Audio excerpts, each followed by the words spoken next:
পুরাতন ব্যাটারি থেকে সীসা গলিয়ে সীসা উৎপাদনের একটি ফ্যাক্টরিতে আজকে আমরা অভিযান চালিয়েছি।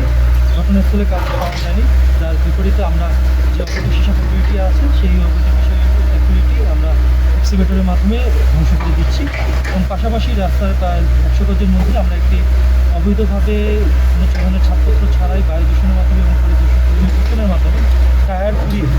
যে বিদ্যুৎ উৎপাদন এবং বিভিন্ন ধরনের সরঞ্জামাদি উৎপাদনের মাধ্যমে পরিবেশ দূষণের দায়ে সেই ফ্যাক্টরিটিকে 2 লক্ষ টাকা জরিমানা করা হয়েছে এবং ফ্যাক্টরিটির বিভিন্ন যে যন্ত্রপাতি কাজে ব্যবহৃত দুটো যে জেনারেটর রয়েছে সেই জেনারেটর দুটো জব্দ করা হয়েছে